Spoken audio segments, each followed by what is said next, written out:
हमारे special show में आप सभी का बहुत बहुत स्वागत है। मैं हूं आपके साथ सरगम पंच श्रीवास्तव। देखिए, मकर संक्रांति का पावन अवसर है। प्रयागराज में संगम के अलावा वाराणसी, अयोध्या और हरिद्वार सहित तमाम जगहों पर लोग पवित्र नदियों में डुबकी लगा रहे हैं, स्नान दान पूजन कर रहे हैं। परंपरा के मुताबिक तिल गुड़ और खिचड़ी का दान और सेवन कर रहे हैं और शहर शहर पतंगबाजी भी हो रही है। ये सभी परंपराएं मकर संक्रांति से जुड़ी हुई हैं। इसका क्या अर्थ है और क्या महत्व है, इसके बारे में हम आज आपको बताने जा रहे हैं। जीएनटी पर मकर संक्रांति से जुड़ी महा कवरेज तो आप लगातार देख ही रहे हैं। अब हमारे इस खास शो में जानिए मकर संक्रांति से जुड़ी परंपराओं की 5 खास कहानियां। जानिए क्या है कहानी स्नान दान की, तिल गुड़ और खिचड़ी के सेवन के पीछे की क्या कहानी है और मकर संक्रांति के दिन पतंगबाजी के पीछे क्या कहानी है। ये सब जानने के लिए आप बने रहिए हमारे साथ।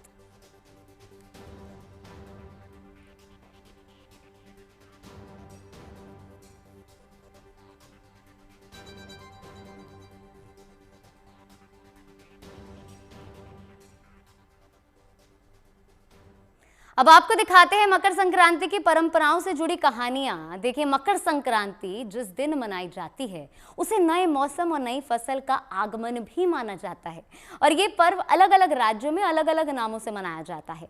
इस पावन अवसर पर गंगा समेत कई और पवित्र नदियों में स्नान के लिए घाटों पर श्रद्धालुओं का सैलाब सा उमड़ पड़ रहा है।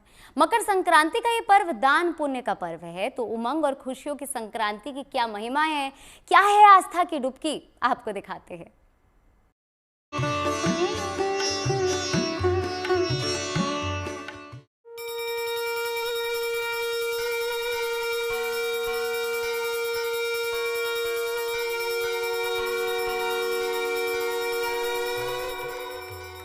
दान और पुण्य का दिन मकर संक्रांति।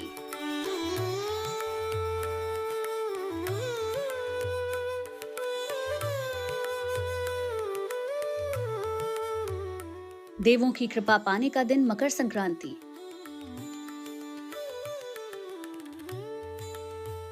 मकर संक्रांति सूर्य को प्रसन्न करने का दिन है।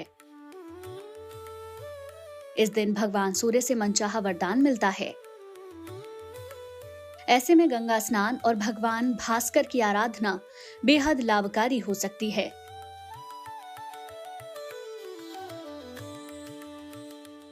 मकर संक्रांति का पर्व हमें प्रकृति के परिवर्तन और नए आरंभ का संदेश देता है। ये पर्व हमें अंधकार से प्रकाश की ओर, अज्ञान से ज्ञान की ओर ले जाने की प्रेरणा देता है। एक बार हमारे पूर्वज बताते थे कि अष्टग्रही योग लगा था, तो 12-13 दिनों तक भगवान सूर्य के दर्शन ही नहीं हुए और पूरा हाहाकार मच गया। तो धर्म सम्राट पूज्यपाद स्वामी करपात्री जी महाराज ने 108 कुंड का यज्ञ किया, तब भगवान सूर्य की कृपा हुई, मानव का जनजीवन सामान्य हुआ। ये भगवान जो हमारे सूर्य हैं, आदिदेव नस्तुभ्यम प्रसीद मम भास्कर दिवाकर नमस्तेस्तु प्रभाकर नमोस्तुते, ऐसे भगवान जो सूर्य हैं, इनके बिना संसार का रहना मुश्किल है। ज्योतिष शास्त्र में मकर संक्रांति को शुभ तो माना ही गया है। इसके साथ ही मकर संक्रांति से मांगलिक कार्यों की शुरुआत हो जाएगी। तो आइए अब जान लेते हैं कि मकर संक्रांति को कैसे मनाते हैं। मकर संक्रांति के दिन सबसे पहले सुबह स्नान करें। एक लोटे में लाल फूल और अक्षत डालकर सूर्यदेव को अर्घ दें। गंगा स्नान संभव ना हो तो घर के पानी में थोड़ा गंगाजल डालकर स्नान करें। स्नान के बाद लाल, नारंगी या पीले रंग के वस्त्र पहनें। इसके बाद पितरों को तर्पण अवश्य दें। भगवान सूर्य के बीज मंत्र का जाप करें। गीता के एक अध्याय का पाठ करें। नए अन्न, कंबल, तिल और घी का दान करें। भोजन में नए अन्न की खिचड़ी बनाएं। भगवान को भोजन समर्पित करके प्रसाद ग्रहण करें।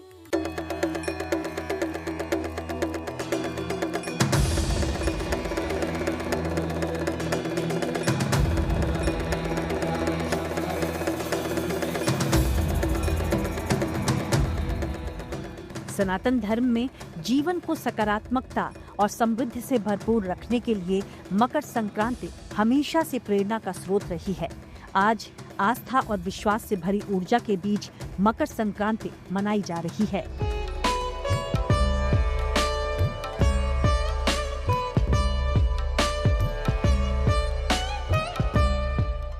श्रद्धालुओं की आस्था उनके विश्वास की ही शक्ति है कि ना तो उन्हें कड़कड़ाती ठंड की परवाह है और ना हड्डियों को गला देने वाली हवाओं की। देश भर में पवित्र नदियों के तट पर आज आस्था की डुबकी यही दर्शा रही है।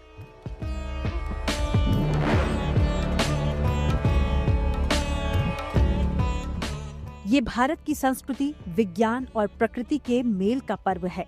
इस दिन सूर्य के मकर राशि में प्रवेश के साथ उत्तरायण की शुरुआत होती है, जो नई ऊर्जा, खुशहाली और फसल उत्सव का प्रतीक माना गया है।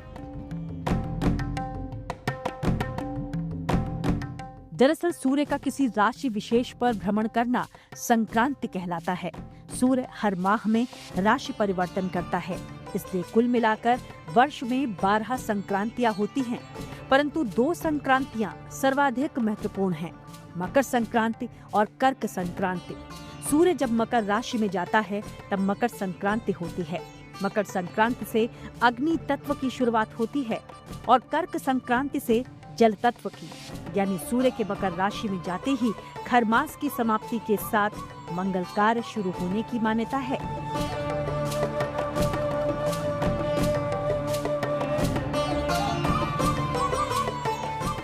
ज्योतिषविदों के अनुसार मकर संक्रांति पर साधारण नदी भी गंगा समान हो जाती है, इसलिए आज गंगा के साथ ही दूसरी नदियों में भी आस्था की डुबकी लगाना शुभकारी माना गया है। मकर संक्रांति पर सूर्य उत्तरायण होता है, इसलिए इस समय स्नान के साथ जप, दान और धार्मिक अनुष्ठानों का फल भी अनंत गुना होता है।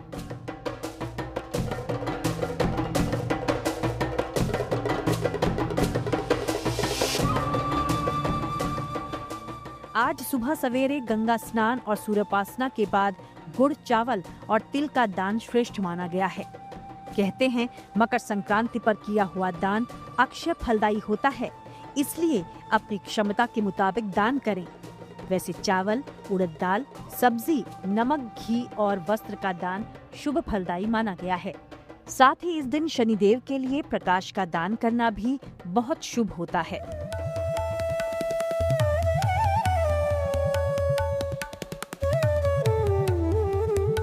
फिलहाल तो कोई गंगा समेत कई और पावन नदियों में एक डुबकी लगाकर समस्त पापों से मुक्ति पाना चाह रहा है, तो कोई आज अपने सामर्थ्य अनुसार तिल, गुड़, अनाज का दान कर अपने लिए मोक्ष के द्वार खोलना चाहता है।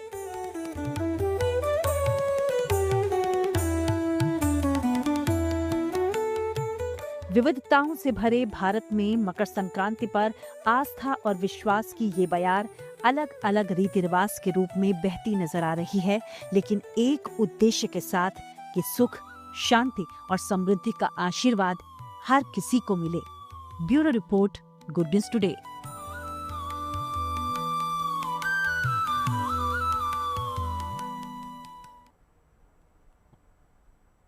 तो देखिए, आज भी देश भर में मकर संक्रांति की धूम देखने को मिल रही है। आज के दिन लोग पवित्र नदी में जाकर स्नान करते हैं। दान की भी विशेष भूमिका आज के दिन होती है। हमारे संवाददाता हमारे साथ जुड़े हुए हैं। शुभम हमारे साथ प्रयागराज से जुड़ गए हैं और रोशन जायसवाल हमारे साथ वाराणसी से जुड़ गए हैं। रोशन के पास चलते हैं।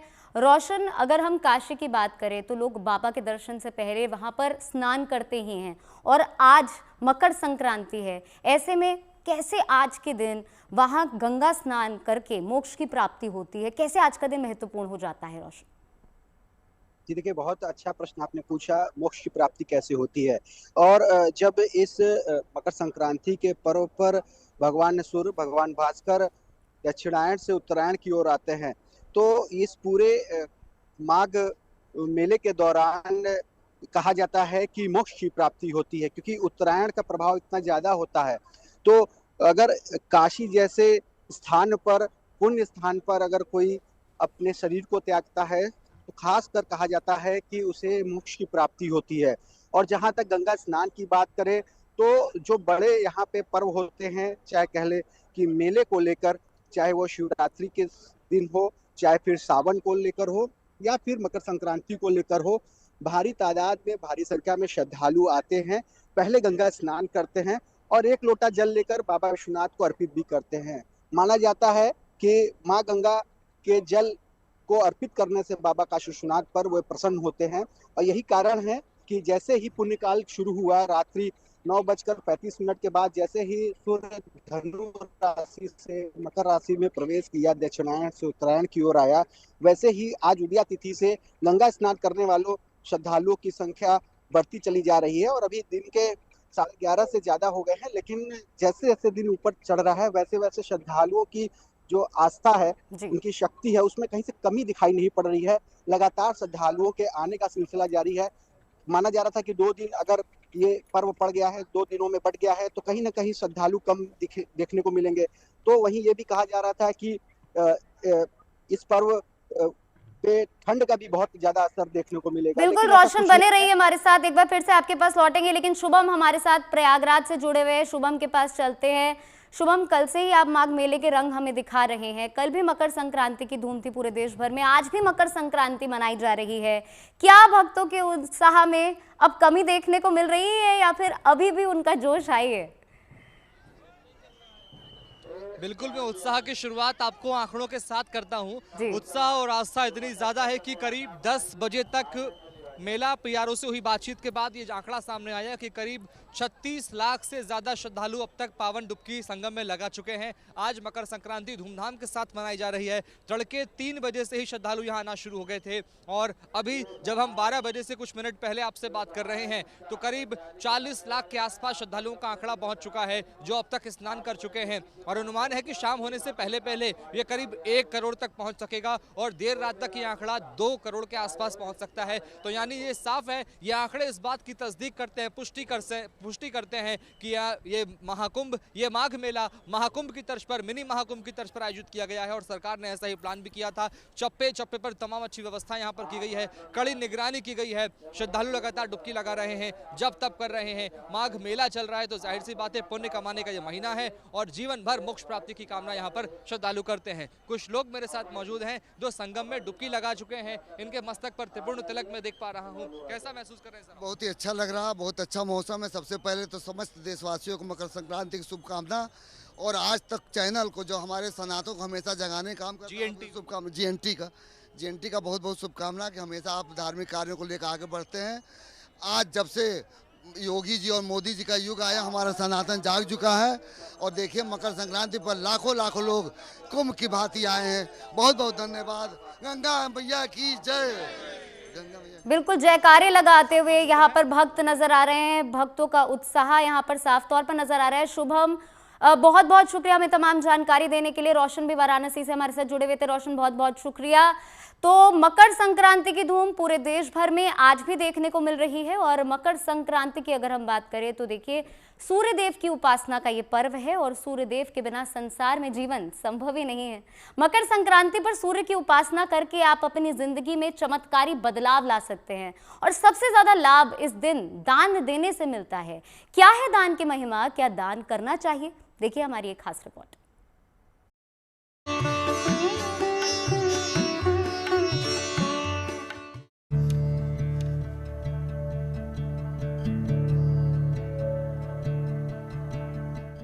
मान्यता है कि मकर संक्रांति के दिन पवित्र नदियों में स्नान और दान से देवगणों की कृपा बरसती है।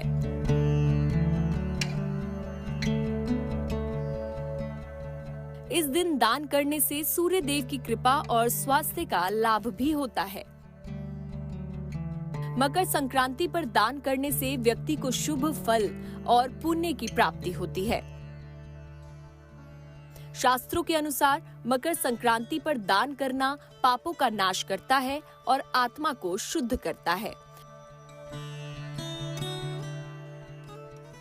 इस दिन ग्रहों की स्थिति अत्यंत शुभ मानी गई है, जिससे दान का पुण्य कई गुना बढ़ जाता है।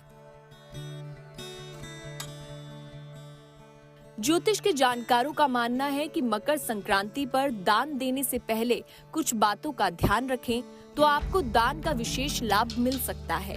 आइए आपको बताते हैं दान के नियम। नियम और लाभ। मकर संक्रांति पर किया हुआ दान अक्षय फलदायी होता है। सुबह स्नान करके सूर्य को जल दें, भगवान की पूजा उपासना करें। इसके बाद अन्न का, घी का और वस्त्र का दान करें। चावल, दाल, सब्जी, नमक और घी का दान सर्वोत्तम होता है। शनिदेव के लिए प्रकाश का दान करना भी बहुत शुभ होता है। मकर संक्रांति पर तिल से बने हुए पदार्थों की देवताओं पर या देवताओं के नाम से अर्पण करना, सूर्य की आराधना करना, सूर्याष्टक का जाप करना और साथ ही साथ पुरुष सूक्त। भगवान सूर्य भी साक्षात ईश्वर का ही स्वरूप है।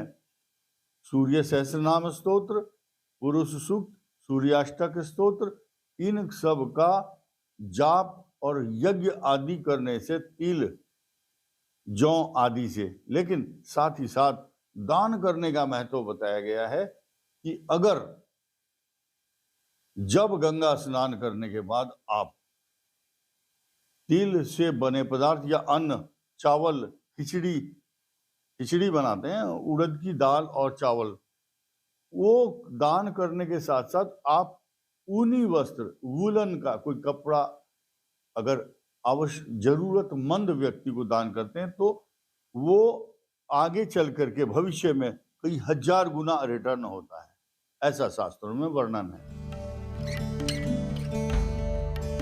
इस दिन किसी गरीब व्यक्ति को बर्तन समेत तिल का दान करने से शनि से जुड़ी हर पीड़ा से मुक्ति मिलती है। ज्योतिष के जानकारों की माने तो मकर संक्रांति इस बार तमाम खुशियां लेकर आई है। इस शुभ मौके पर आप भी स्नान और दान करें, आपका कल्याण ही कल्याण होगा।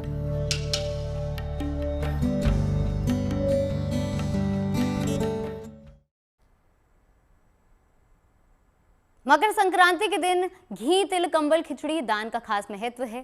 कहते हैं कि इस दिन तिल, गुड़ और खिचड़ी के दान से किस्मत की रेखाएं बदलने लगती हैं और जीवन में सकारात्मक बदलाव आ जाते हैं।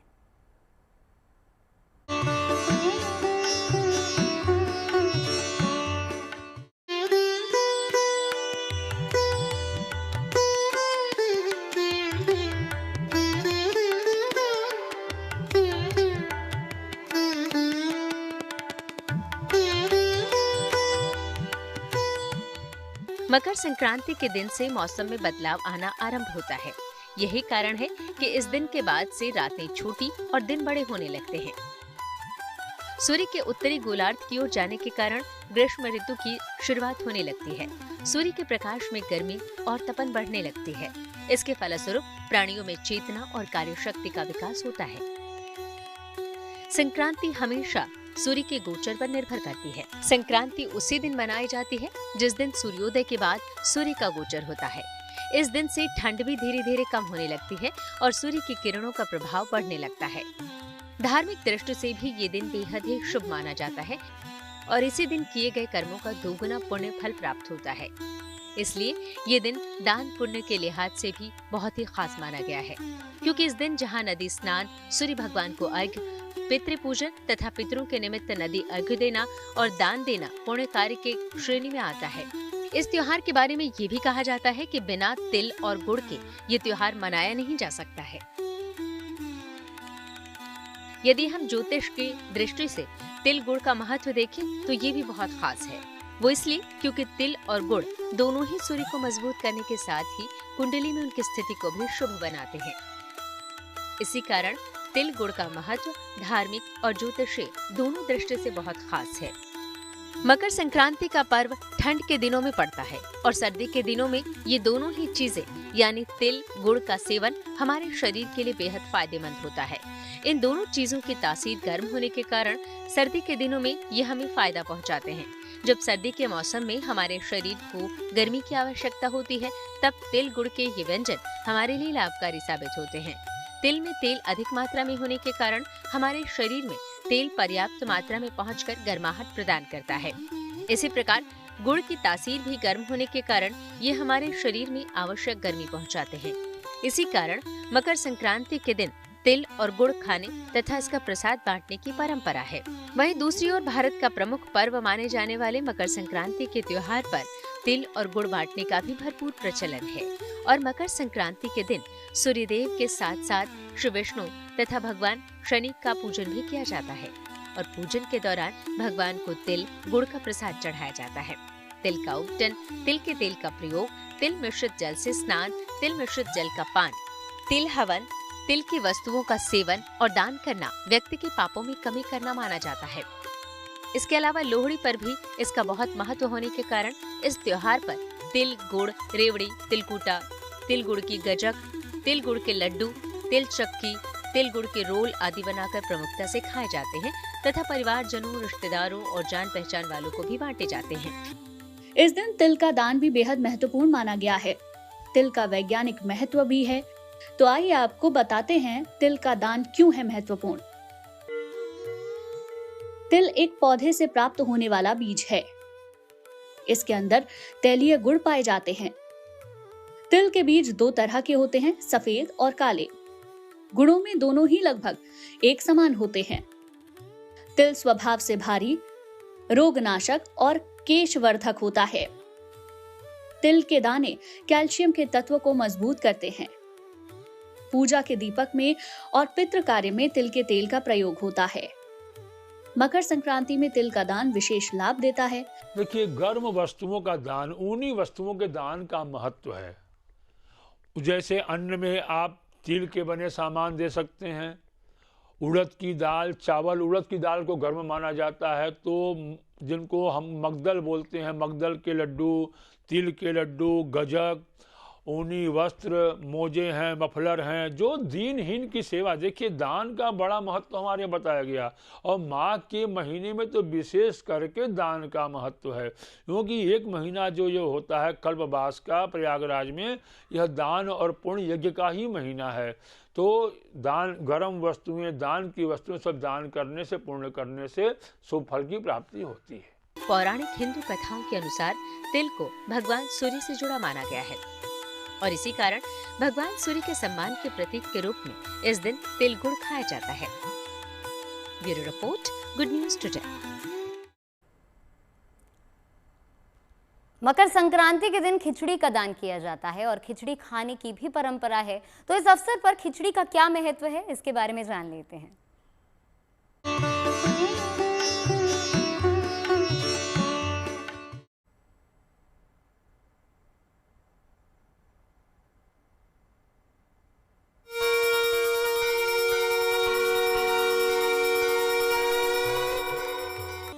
मकर संक्रांति के दिन तिल, खिचड़ी का दान, खिचड़ी खाने से भी कल्याणकारी लाभ होता है। तो आइए आपको भी बताते हैं मकर संक्रांति पर खिचड़ी का महत्व। चावल, दाल, नमक और कुछ सब्जियों को मिलाकर खिचड़ी बनती है। मकर संक्रांति पर नए अन्न की खिचड़ी खाने से आरोग्यता का वरदान मिलता है। इससे शरीर नए मौसम के लिए तैयार होता है। खिचड़ी के साथ घी खाना चाहिए। इस दिन ताजी खिचड़ी ही खाएं। मकर संक्रांति पर खिचड़ी का ज्योतिषीय महत्व भी होता है। चलिए हम आपको बताते हैं खिचड़ी में किस तरह से ग्रहों का भी समावेश होता है। खिचड़ी में चावल चंद्रमा का प्रतीक है, काली उड़द की दाल शनि का प्रतीक है, हल्दी बृहस्पति और नमक शुक्र का प्रतीक है। विभिन्न सब्जियां बुध से संबंध रखती हैं। खिचड़ी की गर्मी मंगल और सूर्य से संबंध रखती है। इस तरह से खिचड़ी खाने से सारे ग्रह मजबूत होते हैं। तो इस मकर संक्रांति सूर्यदेव की उपासना कीजिए और ज्योतिषियों के बताए उपायों को अपनाइए। इससे आपकी सभी मनोकामनाएं जरूर पूरी होंगी।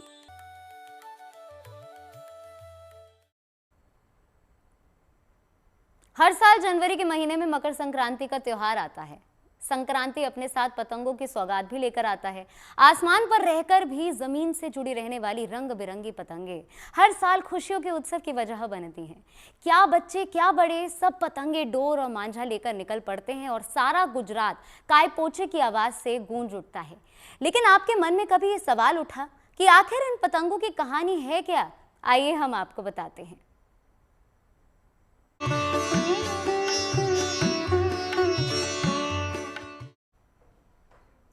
आपको पता है पहली बार दुनिया में कहां और किसने पतंग उड़ाई थी? क्या हमेशा से ये खेल और मनोरंजन का ही हिस्सा थी? और हमारे देश में पतंगबाजी इतनी लोकप्रिय कैसे हो गई? तो चलिए आज आपको इन सारे सवालों का जवाब दिए चलते हैं। देखिए, पतंग का इतिहास लगभग 2000 साल से भी ज्यादा पुराना है। माना जाता है कि सबसे पहले पतंग का आविष्कार चीन के शानडोंग में हुआ। इसे पतंग का घर के नाम से भी जाना जाता है। एक कहानी के मुताबिक एक चीनी किसान अपनी टोपी को हवा में उड़ाने से बचाने के लिए उसे एक रस्सी से बांध कर रखता था। इसी सोच के साथ पतंग की भी शुरुआत हो गई। मान्यता यह भी है कि 5वीं शताब्दी में चीन में बांस के कागज से पतंग बनाई गई। तब चीनी दार्शनिक मोजी और लुबान ने बांस के कागज से पतंग का आविष्कार किया था। लेकिन 549वीं ईस्वी में कागज की पतंगों को उड़ाया जाने लगा था। ये वही समय था जब पतंगों को संदेश भेजने के लिए भी इस्तेमाल किया जाने लगा था। ज्यादातर लोगों का मानना है कि चीनी यात्री हुएंग सांग पतंग को भारत में लाए थे। 16वीं शताब्दी के दौरान वायुमंडल में हवा के तापमान, दबाव, नमी, वेग और दिशा की स्टडी के लिए पतंग का ही प्रयोग किया जाता था। 17वीं सदी आते आते पतंगबाजी खेल और मनोरंजन का हिस्सा भी बन गई, जबकि 20वीं सदी की शुरुआत तक मौसम के अध्ययन के लिए पतंगों का इस्तेमाल जारी रहा। इसके लिए कई देशों ने अलग अलग इलाकों में पतंग केंद्र बनाए रखे थे।